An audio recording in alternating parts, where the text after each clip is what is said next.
Hello, everyone. I'm going to continue to repeat myself for the next probably 30 seconds. As you're coming in, please put in the chat who you are and kind of what you do or who you're with or whatever you'd like us to know. I'm going to give it about another minute and get started. I said 30 seconds a second ago. I'm on my own today, executive producing, so I'm admitting and talking, and I'm going to run the slideshow. So it's a true challenge of all of my skills. I'll also admit as you come on that I worked on these slides today. And because I procrastinated, I'm just going to show you a little video and do some other things. But I'm going to show you a 2-minute video, kind of like a bad substitute teacher who didn't get her work done. But it's a good video around family life. So it fits with what all the great things Scout's going to talk to us about.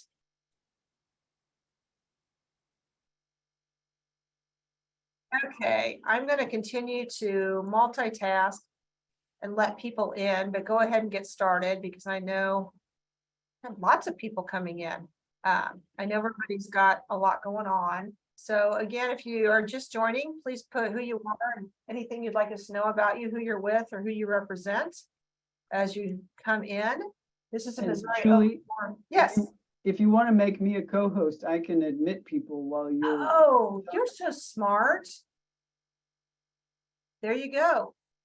Yes. All right. Thank you, Scout. All right. So we'll go ahead and get started. We are at the Missouri Open Door, Front Door Open Door Workshop with Assisted LifeCourse and Assistive Technology. So we're really going to talk today about family life and kind of that side of the world. Some things you can use, some things you can know. I'm going to talk a little bit about LifeCourse and a few other things. I'm just not going to jump to that. So I'm going to talk about my shameless product promotions to start out with. So I just want to remind everybody, if you don't know or if you've never been, our next Turn to the LifeCourse Missouri stakeholder meeting is coming up on October 27th from 10 to 2. We're actually doing this in location. I missed that. We're actually doing this in person this time on the UMKC campus in Kansas City. We will also have a virtual option, but we would love to see you out in Kansas City October 27th. And these stakeholder meetings really they bring together people from Missouri that are working in various fields, everything from early childhood, adult services for people with disabilities, services for the aging, independent living, to really just learn what's happening in the world, to get information, discuss various topics, hear from you on what's going on. At our meeting in October, we are going to talk a lot about supported decision making and have a family member coming to talk with us about that. We really want to make it very interactive. So if you can come to Kansas City, that would be great. When I'm done talking, I will put the registration in the chat if you'd like to register. If you can't come to Kansas City, please register and come see us virtually.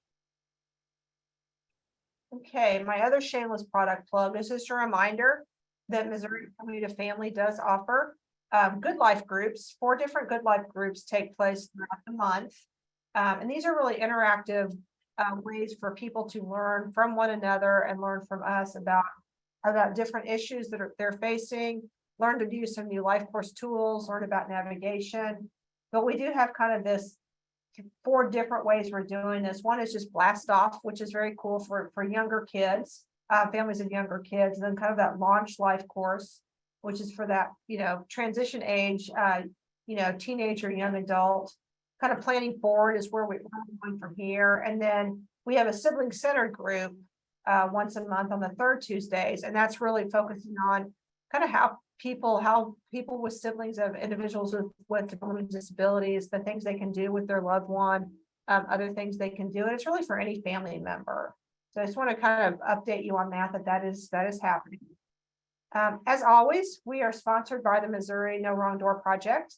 That really is here to support individuals and families and caregivers on how we can get a better walk into the front door and learn more about options for the things they need for their long-term services and supports. And just hear kind of what we've been working on. I was trying to figure out how long we've been doing these workshops.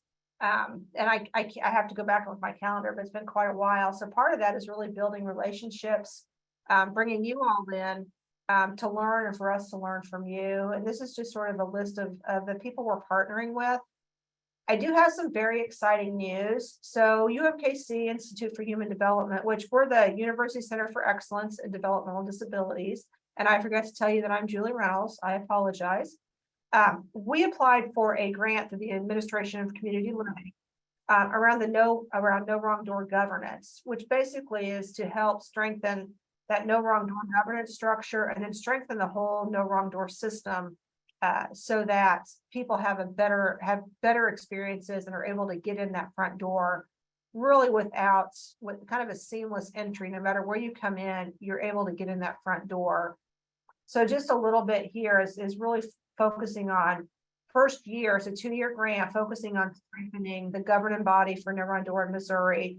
So we've brought together stakeholders from across not only state government, from the Division of Mental Health, from Missouri Developmental Disabilities Division, from the Department of Human Services, Department of Senior and Social Services. I probably got those wrong as far as saying them, and then, families, self-advocates, and lots of people who use that no wrong door system, including, our partners at Missouri Claim around Medicare.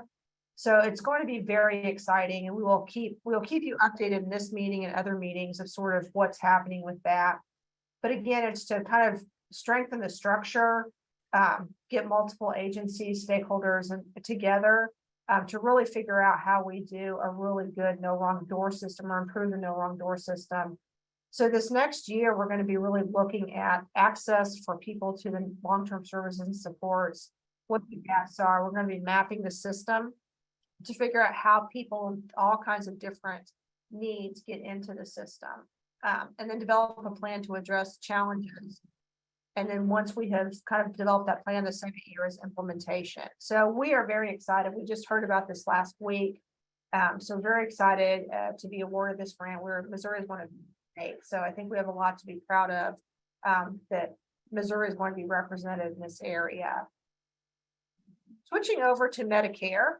Medicare, for those of you, so always remember that Medicare is only for people 65 and over. It is also can support individuals with disabilities in all kinds of areas. And many people might be eligible for both Medicare and Medicaid. So keep that in mind, and especially keep that in mind as you're working with people as they're getting closer to age 65, or who have parents that are getting close to age 65.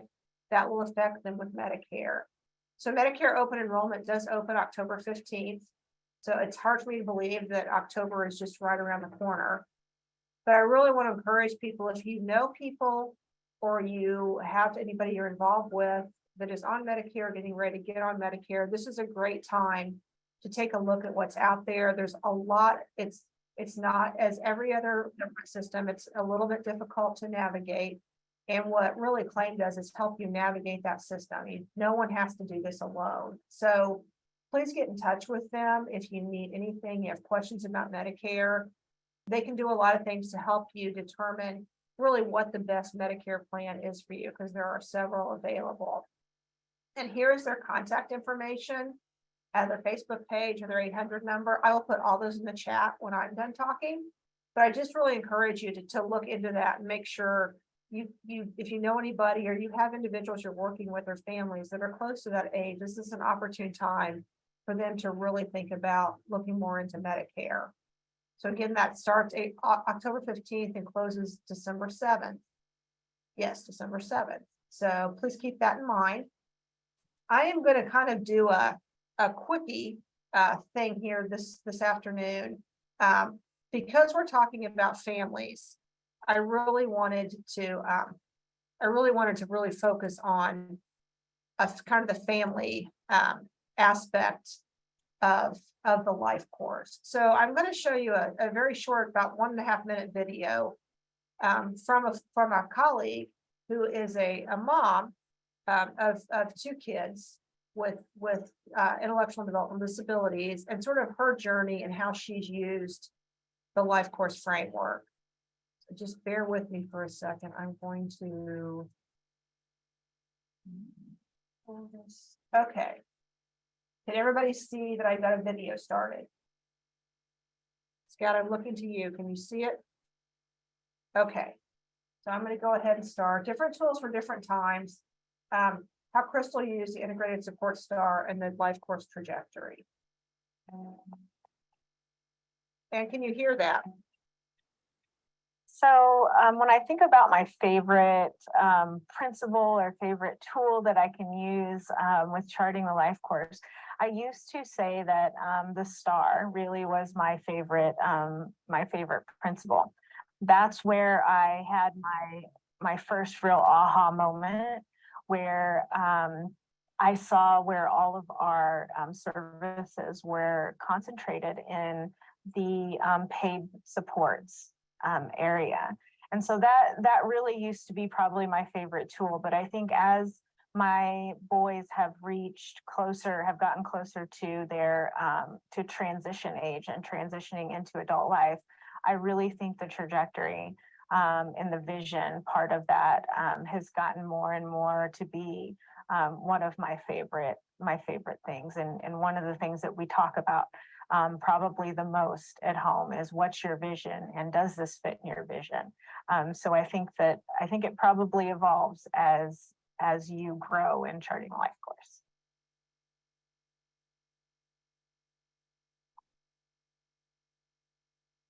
So that was just a quick from a family. That was Crystal Bell.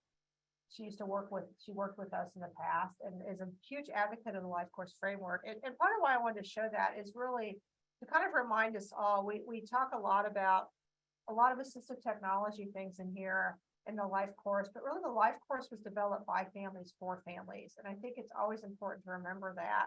And I think that's why it's important today. We're going to give you some information that families can use, some assistive technology that families can use to have a good time with their family members. And that's really important because we sometimes forget and all the things that people are doing, that fun is super important. So I just want to show you a couple other things. This is Crystal's trajectory for her son, Peyton. And what I love about this is Crystal did this, you can see when Peyton was 13. And she took this, you can see down here what she didn't want was employment in a sheltered workshop. And when Peyton went to school and they started talking about his future when he was 14 or 15, they put in his IEP that he was going to go to a sheltered workshop when he graduated high school. And Crystal marched in there with this trajectory and said, nope, that is not what I want for my son. And that is not what I'm going to have for my son. And here's my trajectory. And I want you guys to look at this. And I want to talk about how we're going to incorporate my trajectory for my son into the work at school. The great thing about this is, and part of why I love this story, is not just how Crystal could use this as a family member to advocate for her son, but it was also that the school system actually helped her get to this good life where Peyton wanted to go, and also started using some of the life course tools within their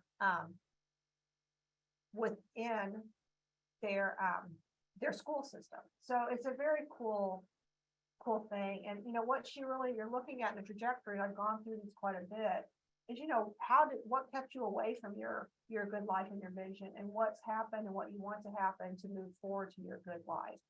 So I just think this is one of the more fun things that we can talk about of how the life courses really worked for Crystal. And then I just want to show you her integrated support star. We've talked about this a lot. This is for her younger son, Connor, and really kind of looking at the assistive technology and why this fit with what Scout's going to talk about, because, Connor really liked to play games on his iPad, but he also likes his gaming consoles and that kind of thing. So I know I'm going to cheat a little bit, but when I was reviewing Scout's slides, he's going to talk a little bit about that. So I just thought that was really important. One of the ways you can really use this integrated support star, to help figure out what you have. Things. Then I'm going to give you a sneak preview to October. So this is called Mapping Family Roles. Okay. Sorry, I believe I got kicked out. Did that happen? Sorry, I apologize. Yeah. So yes, we'll hope that doesn't happen again. Technical difficulties. So this mapping family roles is something we're going to talk about next week. I just wanted to kind of give you a heads up, it's coming. So without further ado, because I know you're really here for Scout, I'm going to have Scout, you start talking to us about family life and the AT side of things, and I'll try not to get kicked. What I'm going to kind of go through today is some of the AT for family life. And I am going to focus on family entertainment and getting out and doing stuff, being involved. We are not going to talk about a lot of the nuts and bolts, like, you know, eating and bathing and general routines. Because of course, you know, we all have to get up and get ready for work and school and think about breakfast and dinner and all the things and going to bed and all the routines that, you know, we all have ourselves with our families. But so we're going to go beyond those and look at things that we do together that really are kind of more fun, or bonding, the activities that facilitate fun. All right. Hold on, because I'm also admitting. All right. So one of the big things that I think any family can do, no matter what the age, no matter what the abilities, is reading. It is just an amazing way for families to join together and share an experience that is so much different to me than watching a movie. You can stop, you can talk about like, oh, what's going to happen next. And of course, it has all the benefits that I have listed on the side, you know, supporting cognitive development, improving language skills, you know, on and on. I Googled what's the benefits of reading and probably got 40 different responses.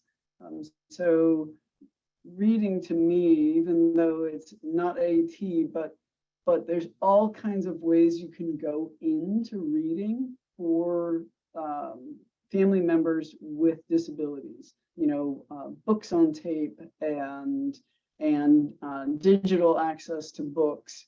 So I didn't go into all of that because that felt like a whole topic unto itself. Let's see. There we go. We're going to look at some board and card game options. So first, I wanted to just put up some card shufflers. So for some, shuffling cards is not an option. And so I have a crank one on the left and a battery operated, just push the button on the right. But those are pretty fun. And as you can probably see, I stole those images right from Amazon. All right. And then in that section, we can also look specifically for vision loss. And again, this could be a whole topic unto itself. There are tons of options out there for vision loss. I've put up a bingo card, a giant print bingo card, some Braille dice, and Braille Uno. You can get lots of things Brailled, and there are definitely great cards, great games out there for vision loss. There's like a blind legend. If anybody's interested in a video game for individuals who are blind, a blind legend is really cool. It is a game that totally is dependent on hearing. Anyway, you know, chess, checkers, tic-tac-toe, all kinds of things that can be played and very accessible with vision loss. Oops. Okay. I also found this, which I thought was super interesting. So there's a woman who put together this list, and so there is a link in this slide deck, although you can just Google it, Dyslexic Accessible Board Games. And she put together a whole list because her father has severe dyslexia. And so she wanted a list of games that could be played without needing to read text during the game. So I put up a couple here. I did put number 24 ahead of number 7 because I really like Ticket to Ride. but there's no necessary in-game texts. And when there's limited in-game text, that is also noted. So kind of cool to have that list for that kind of specific need. All right, and as we keep going, so I just think that there's a lot of folks out there, and I may or may not include myself, that especially as a child had a hard time sitting to play games. And so, you know, I looked at these and thought, you know, these are like board games reimagined for folks who need either more movement or you know, just bigger options of how to play a game. And so on the left, it's a whole driveway filled up with numbers and they've created chutes and ladders, which I think, I just saw that and I was like, that's the coolest thing I've ever seen. And then on the right is they've taken bucket lids and painted them black or red, and put down tiles in the grass. And so they've made the grid out of tiles, and they're playing checkers outside. You could use a placemat, not a placemat, a tablecloth, and color that. But I liked the idea of the tiles because you can just put it down, pick them up, and I don't know. I just thought those were very fun and a great way to really integrate some different needs into games. All right. I did throw in some dice tumblers. So the one on the right is actually made out of yard signs. I made that one because my thought is there's people who for whom putting the dice on in a specific area is difficult. And so having a more specific spot, like the top of the tumbler or into the cup, is more doable. That makes more sense. And of course, in the two tumblers on the left and the right, they'll fall down and your dice are rolled. In the cup, you just open the cup and dump them. And, you know, it's just a more controlled area. For folks who need a little bit more than that, there's a alternate spinner and a dice roller that are battery operated. And I, you know, for all 5 of these options, I really like the idea of the dice as an important part of the game. And for a child or an adult, anybody, to have that power of rolling their own dice or even rolling for the family, if that's their way to participate. I just think it's a really important piece to be able to join in and really be a part of that family or friend circle game. So kind of it struck me when I had a coworker, I had an alternate spinner in my demo center, and I had an adult coworker who saw that and she was like, wow, that would have been so great when I was a kid, you know, and just the fact that it wasn't available to her, really, it makes me think I really want these options to be available. Sorry, I will move on. Okay. Let's look at some switch activation options. So I found this website and I love it because 2 reasons. The toys are affordable, and also, who doesn't want a switch activated fart machine, right? All right. Well, so actually the thing I love the most is that these switch activated toys, which are often ridiculously expensive, are really affordable. And it's an OT started this company, and I just think that it was such a great option. I had to throw it up here. All right, and a dinosaur. There's all kinds of toys on this website, if anybody's looking for them.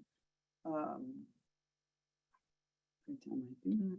All right, But so let's look at other ways that you can have switch activation. So the being involved in, say, like a family, game night or fun night or movie night, the thing is that you want to let kids be involved in the whole of it, which sometimes is getting ready. And if one kid is making popcorn, well, maybe you want to involve all your kids in the snacks. And so having a power link with a switch and hooking it up to something like a blender means that, well, somebody's doing popcorn, I can be doing the smoothies.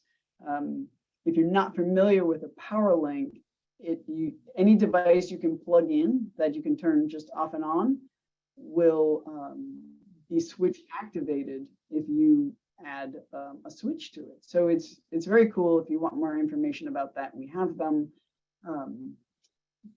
But it's a great way to incorporate that activity. Now, you may notice I put up the prices of involving these things. So another way to kind of be involved is 3D print things. This is a little bit less family life or DIY, but I just thought, why not throw this in there? If a family has a 3D printer, or you can go to the library and with a few purchased parts, you can print a 3D switch, and it will cost you less than, I don't know, $5 or $10.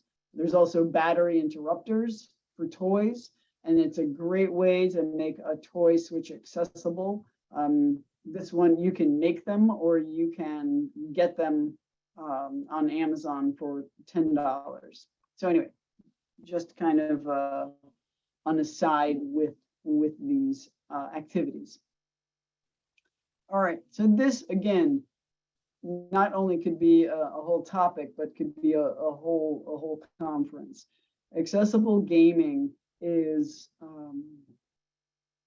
it's kind of, to me, it feels like what the iPad did for accessibility.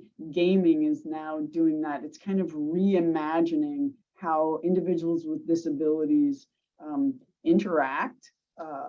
You don't have to have transportation. Just all these different ways that so many barriers have been taken out, and almost anyone can game.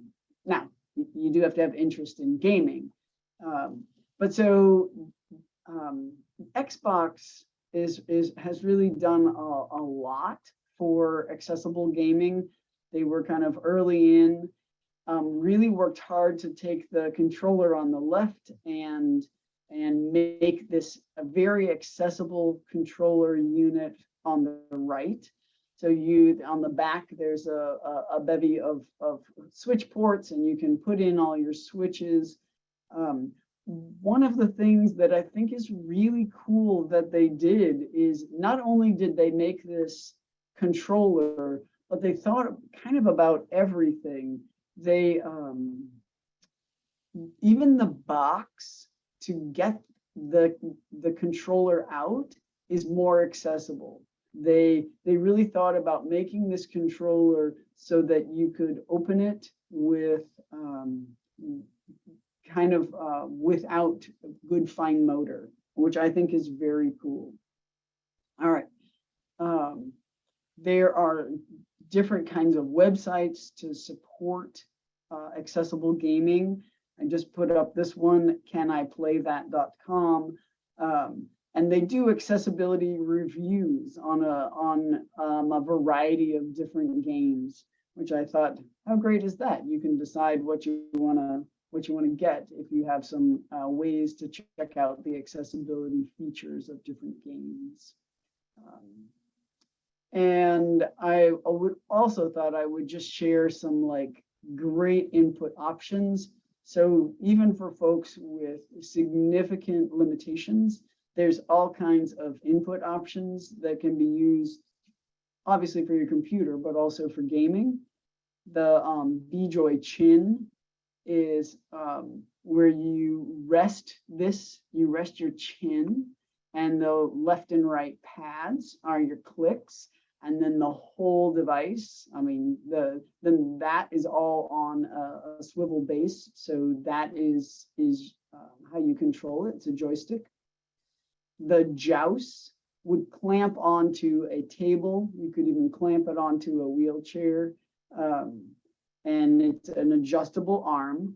And then the kind of pen option that is sticking out the front is your joystick that you put your mouth on, and then you would sip or puff to make your selections. So very cool, requires basically no movement at all. The next two I didn't have great pictures of, so I had to put them on people. The Glass House, this is the older version. So it is just like it feels like a pair of glasses with no lenses, and you can just stick into it your selection options. He has a breath switch, so he can blow on it to make his selection. It also comes with a bite switch that you would just bite to make your selection. They now have a Pro, which is very cool. We just got one. It was a donation from the Mo Better Foundation. Thank you very much, Dave. And that will be available for loan on our website soon. The Zono is another wearable. It is, again, these are the Glass House and the Zono are head control. So instead of eye gaze, where you stay still and just move your eyes, these you get to move your whole head. It feels more intuitive for most people to control their what would be your cursor with your head. So the Zono, you just put on and wear, and it tracks. Both really, all of them are actually like super cool, I think. So, and all of you can use any of these with gaming. All right, so we're gonna just kind of dive into some outdoor things, but quite frankly, I'm not going to go into a ton of these, and I'll tell you why. Because Pinterest, I have just recently gotten really excited about painting. The young child on the left is using a squirt gun to paint, but I am now all excited about using syringes to paint. So if anybody out there has done that, painted with syringes, I'm looking to make a holder so that it's easier to depress or press the syringe to make the painting. But that's a great kind of way to kind of, again, reimagine painting. And then Jenga, if fine motor is difficult, you can make Jenga almost any size. So all kinds of outdoor activities that can be done with families. All right. Oh yeah. So bocce. I put in there's the image on the left is supposed to be bocce, and bocce can be done you can build a PVC ramp to make that work. Bowling, again, you could build a ramp, or the picture in the middle is what this one school has done, which I think is just brilliant. They've taken a table and only fold out one side of the legs, and then it's kind of hard to see, but there's a child in the wheelchair who prefers to look away because it was a video. She only looked over once, enough to aim, put her horseshoe down, and so that horseshoe will slide and hopefully come close to her target. But they use this ramp for playing all kinds of games. So, anything from shuffleboard to bowling to anything they would like. So I thought that was very cool.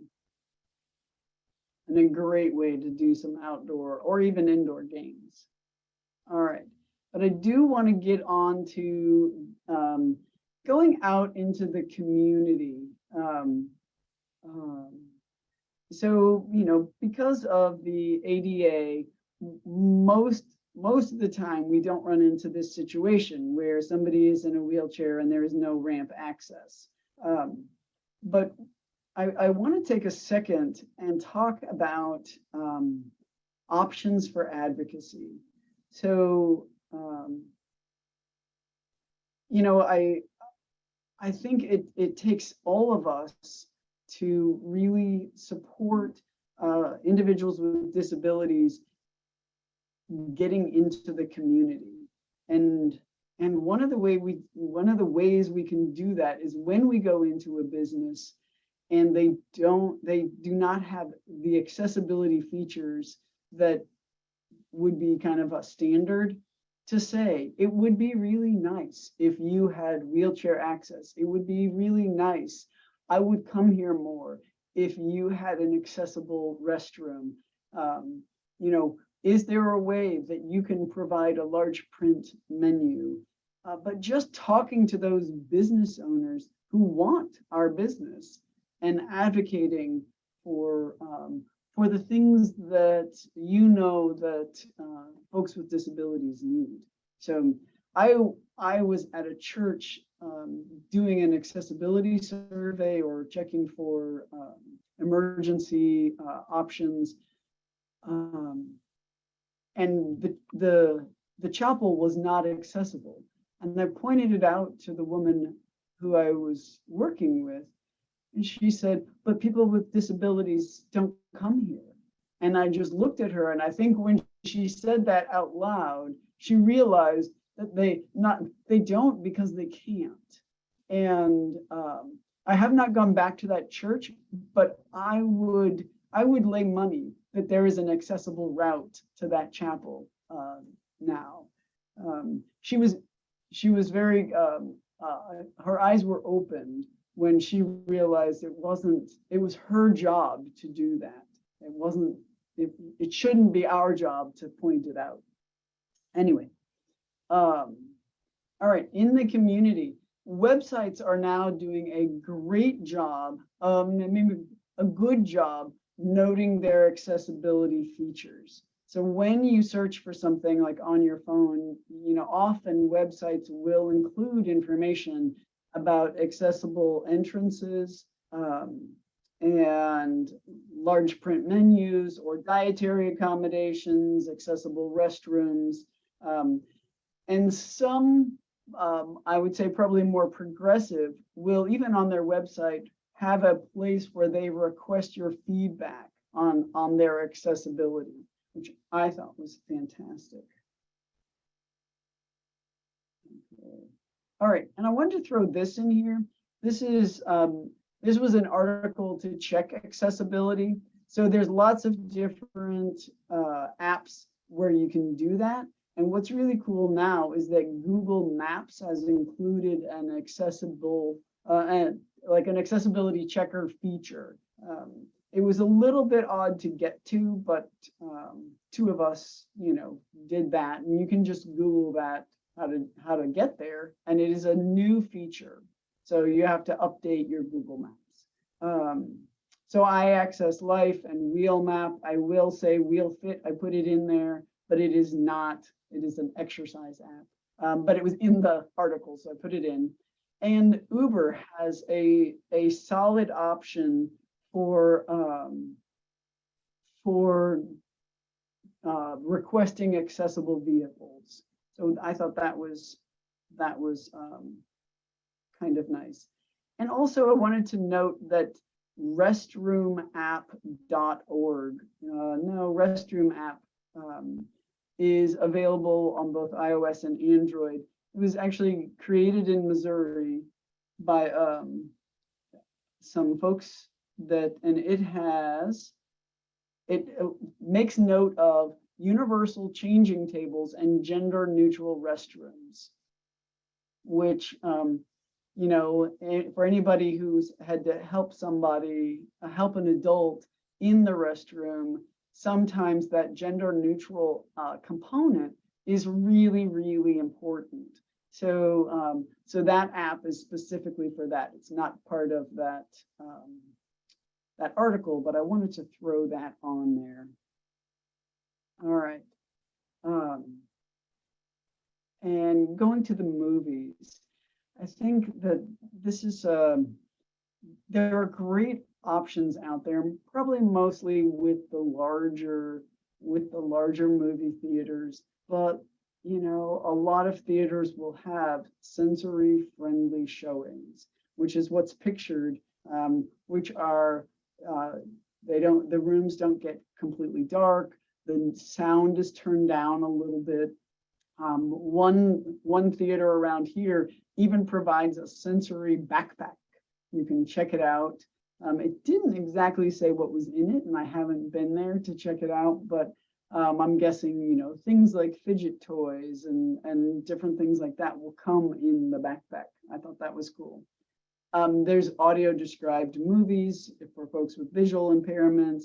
There's assistive listening devices for folks with hearing loss, or captioned films, and often family restrooms. So look for what you need, and then even thank the movie theaters or restaurants when you go places and they have those options, even if you're not using them. A thank you lets them know that the whole community appreciates the efforts that individual businesses put out. All right. I had to put up some information about city, state, and national parks, because I love everybody going to city, state, and national parks. And I wrote most parks in my first about the city parks. I really can't speak to most city parks, and I probably shouldn't have put most, but I will say many city parks generally have accessible parking, and many of them have other features. So, and that's just going to be kind of park by park or city by city. Some of them have really great accessible playground structures with wood chips as a way to get to them. So it's really difficult to get to the accessible playground structure, but it's there. So again, it depends on need. The state park, which I've put up the picture on the side, they've laid it out, I think, quite well. So I've put up the picture, and it says this symbol indicates that, you know, the area is ADA compliant, and then it will go through feature by feature. Like birding was accessible, the horse stables were not accessible. So, you know, just different features are all laid out on the state website. And then the National Park Service, you have to, again, go into each park and kind of look at their accessibility features. So great options for families. Okay. And this, honestly, I just threw this in because I thought it was cool. I had no idea. I've used Airbnb a number of times, but I've never looked for accessibility features. And, you know, going on vacation and getting to go where you want to go, and hotels can be really good, but what about some other, you know, why not have more access?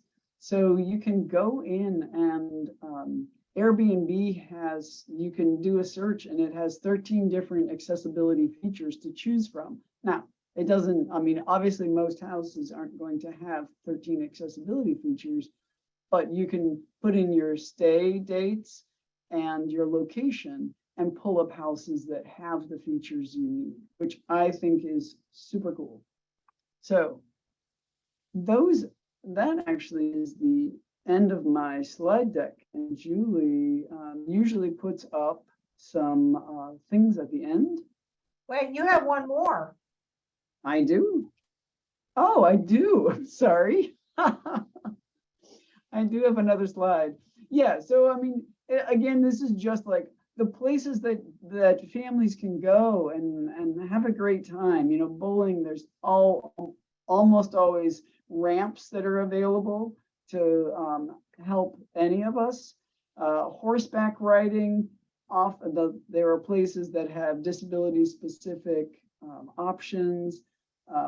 Most major museums will have all accessible exhibits, and smaller museums should have many accessible exhibits. Zoos will all have accessible routes. Amusement parks can be great. Some features will be accessible, some are not. And then again, same thing with like the family fun centers, like miniature golf and go-karts. That information will likely be on most websites. And call and ask. The thing for me is that advocacy piece. When you call and ask, if it's not on their website, then they know, oh, people are looking for this. They won't know unless we ask. So that is my big push is thank businesses that are going above and beyond ADA, which are bare minimums, and let businesses know that it's what we're looking for when we spend our money, is that they are inclusive to all people. And that is the end of my slide deck. That was great, Scout. I've got a couple questions from the chat.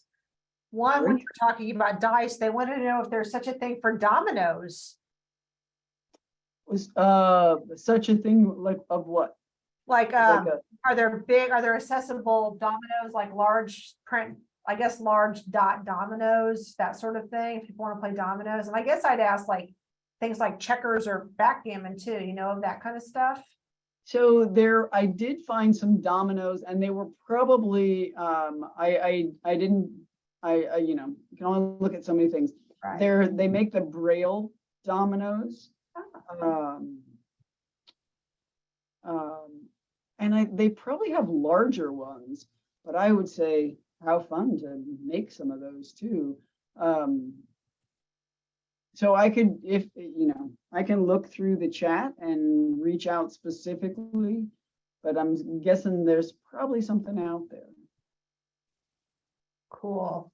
And just for you guys, if you're not looking for our participants, if you're not looking at the chat, some people have dropped some interesting things in there. I've also dropped some links to some of what we talk about. There's a training this evening from a place called LifeTech, which I see you've put in here, about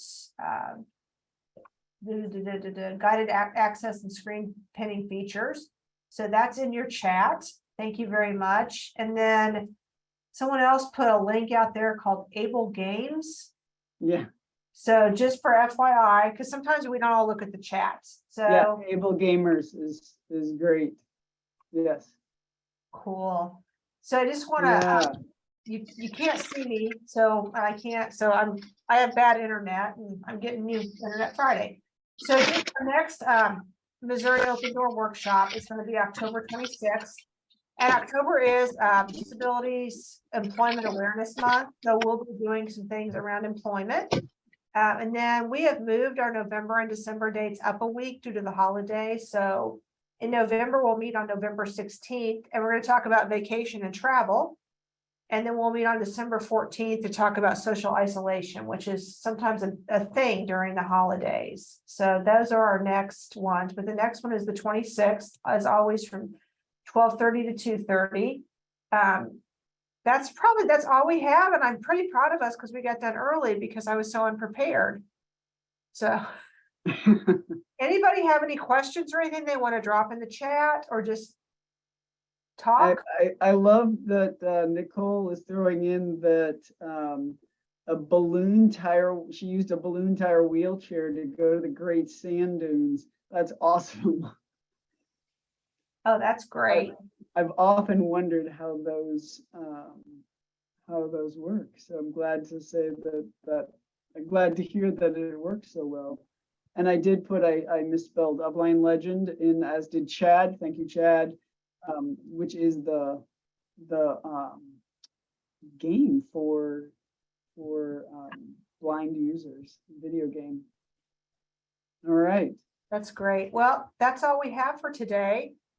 If you guys have anything you'd like to hear us talk about next year, we're going to meet in a couple weeks to plan our next year. So if there's something, we may repeat a couple of the top ones next year, but if there's things that we haven't done or that you haven't seen, please let us know. And you can also find all these recordings on our YouTube channel. So please join us next month. So thank you, Scout. And thank you, everybody, for joining us. Take care. Thanks, everybody. We'd love to hear what you would like to hear about. All right.